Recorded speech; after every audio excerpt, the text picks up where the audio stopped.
নমস্কার।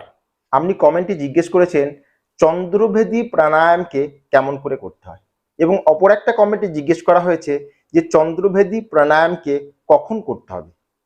তো প্রথম কথা হচ্ছে, চন্দ্রভেদী প্রাণায়াম করলে আমাদের যে উচ্চ রক্তচাপ মানে হাই ব্লাড প্রেশার থাকে, সেটা কিন্তু ধীরে ধীরে ধীরে ধীরে কন্ট্রোল হতে শুরু করে। প্রথম কথা হচ্ছে আমাদের জেনে নিতে হবে যে চন্দ্রভেদী প্রাণায়াম আসলে কি। ভগবান বা আল্লাহ বা ঈশ্বর যিনি আমাদেরকে বানিয়েছেন, তিনি কিন্তু নাকে দুটো ছিদ্র দিয়েছেন। সমস্ত ছিদ্র কিন্তু একটা, দুটো কানে একটা করে ছিদ্র, মুখ একটা ছিদ্র, আমরা যেদিকে ল্যাট্রিন পাস করি সেখানে একটা ছিদ্র, যেদিকে আমরা ইউরিন পাস করি সমস্ত ছিদ্র কিন্তু একটা করে, কিন্তু ভগবান নাকে দুটো ছিদ্র দিয়েছেন। এবার একটা ছিদ্র হচ্ছে লেফট সাইড এবং অপর একটা ছিদ্র হচ্ছে রাইট। এখন লেফট সাইডে ছিদ্রটাকে বলা হয় চন্দ্রনারী বা চন্দ্রস্বর, এবং রাইট সাইডের ছিদ্রটাকে বলা হয় সূর্যনারী বা সূর্যস্বর মানে সূর্যস্বর। এখন আমার বিপি যদি হাই থাকে, তাহলে আমাদেরকে চন্দ্রনারীকে অ্যাক্টিভ করতে হবে। চন্দ্রনারীকে যদি অ্যাক্টিভ করা হয়, তাহলে শরীর শীতলতা পায়, মানে শরীর ধীরে ধীরে শীতল হতে শুরু করে, মানে ঠান্ডা হতে শুরু করে। এর ফলে কি হয়, আমার যে উচ্চ রক্তচাপের যে সমস্যা ছিল সেটা ধীরে ধীরে ধীরে ধীরে কন্ট্রোল আসতে শুরু করে। কন্ট্রোল আসার অর্থ হচ্ছে যে নর্মাল একটা বিপির যে রেঞ্জ থাকে 120/80, ওই নর্মাল রেঞ্জের মধ্যে আসতে শুরু করে যদি আমরা রেগুলার চন্দ্রভেদী প্রাণায়ামকে প্র্যাকটিস করি। তো এখন দেখব চন্দ্রভেদী প্রাণায়ামকে সঠিকভাবে কেমন করে করতে হয়। এই লেফট হাতের যে মুদ্রা মানে বাঁ হাতের যে মুদ্রা, সেটা হচ্ছে চিন মুদ্রা বা জ্ঞান মুদ্রা। আপনি ছবিতে দেখুন, এই অবস্থাটাকে বলা হয় চিন মুদ্রা বা জ্ঞান মুদ্রা। এই হাতে যে মুদ্রা হবে রাইট হাতে, সেটা হচ্ছে বিষ্ণু মুদ্রা। এইভাবে আপনি ছবিতে দেখে নিন, এই হাত হলো। এবং এই হাতকে এইভাবে এইভাবে নয়, কিন্তু এটা হচ্ছে ভুল, এইভাবে রাখতে হবে। এবার এখন বসার যে আসন সেটা হচ্ছে, আপনি শুরুর দিকে সুখাসনে, মানে যে আসনে বসতে আমি অভ্যস্ত, মানে যে আসনে আপনি কমফোর্টেবলি বসতে পারবেন। যোগের যেটা নিয়ম সেটা হচ্ছে পদ্মাসন। আগের ভিডিওতে শিখেছি পদ্মাসন কেমন করে করতে হয়। তো আপনি যদি শুরুর দিকে পদ্মাসনে বসতে না পারেন, তাহলে আপনি সুখাসন মানে এইভাবে, মানে কমফোর্টেবল পোজে, বা অর্ধ পদ্মাসন মানে এইভাবে। বোঝা গেছে?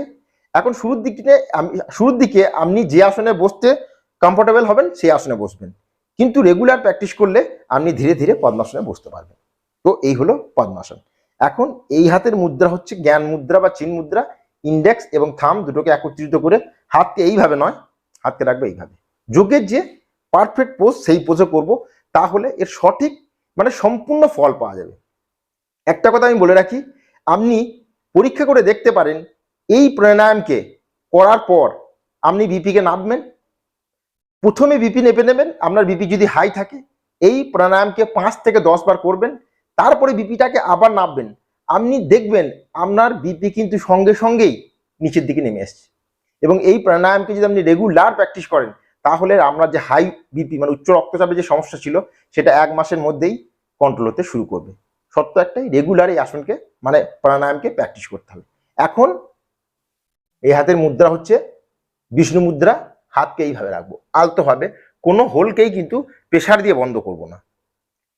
এবার এই প্রাণায়ামের নিয়ম হচ্ছে যে লেফট দিয়ে নেব এবং রাইট দিয়ে ছাড়বো, লেফট দিয়ে নেব এবং রাইট দিয়ে ছাড়বো, এবং এই রেশিও হচ্ছে 1:2। মানে আমি যদি 1 মিনিট ধরে নিই অ্যাজ এ এক্সাম্পল, তাহলে 2 মিনিট ধরে ছাড়বো। মানে শুরুর দিকে আমরা গুনবো, মানে 1 2 3 4, এবং দ্বিগুণ মানে 1 2 3 4 5 6 7 8। ক্লিয়ার? যত সময় ধরে নেবো তার দ্বিগুণ সময় ধরে ছাড়বো। যোগের নিয়ম আগেই বলেছি, মেরুদণ্ড থাকবে স্ট্রেট, এবং গর্দনকে উপরে বা নিচে না, একদম স্ট্রেট। মেরুদণ্ড থাকবে আমার স্ট্রেট, হাতের পজিশন থাকবে একটা হাতে হচ্ছে জ্ঞান মুদ্রা বা চিন মুদ্রা, অপর হাত হচ্ছে বিষ্ণু মুদ্রা। ক্লিয়ার? বোঝা গেছে? এখন আলতো ভাবে লেফট ছিদ্রটাকে মানে সূর্য স্বর যেটাকে বলা, ওটাকে বন্ধ করব। রাইট ছিদ্রটাকে থাম দিয়ে বন্ধ করবো, মানে সূর্য নাড়িকে বন্ধ করব, এবং লেফট ছিদ্র দিয়ে মানে চন্দ্র নাড়ি দিয়ে শ্বাসকে ধীরে ধীরে নিতে থাকবো। শুরুর দিকে গিনতির সাথে শুরু করব। তো শুরু করা যাক। 1 2 3 4। পুরো নিঃশ্বাস ভরা হলো, এখন রাইট ছিদ্র দিয়ে দ্বিগুণ সময় ধরে ছাড়বো। 1 2 3 4 5 6 7 8। फिर রাইট ছিদ্রকে বন্ধ করব, फिर লেফট ছিদ্র দিয়ে নেব। 1 2 3 4। লেফটকে বন্ধ করে রাইট দিয়ে ছাড়বো। 1 2 3 4 5 6 7 8। এবং এই সূর্যভেদী প্রাণায়ামকে রেগুলার 5 থেকে 10 মিনিট কখন করতে হবে? সকালবেলায় খালি পেটে এবং সন্ধ্যাবেলায় খালি পেটে। ভর্তি পেটে এই প্রাণায়ামকে করা যাবে না। দেখে খালি পেটে অভ্যস্ত করতে হবে। এবং যাদের লো বিপি রয়েছে এবং যাদের কোল্ড কাফ আস্থামা, ওনারা এই প্রাণায়ামকে করবেন না। যাদের হাই বিপি মানে উচ্চ রক্তচাপের সমস্যা, ওনারা এই প্রাণায়ামকে রেগুলার সকালে এবং সন্ধ্যাবেলায় অভ্যাস মানে প্র্যাকটিস করবেন। এবং এই প্রাণায়ামকে যদি রেগুলার 1 মাস প্র্যাকটিস করা যায়, তাহলে আপনার বিপি কিন্তু সম্পূর্ণরূপে কন্ট্রোলে চলে আসবে।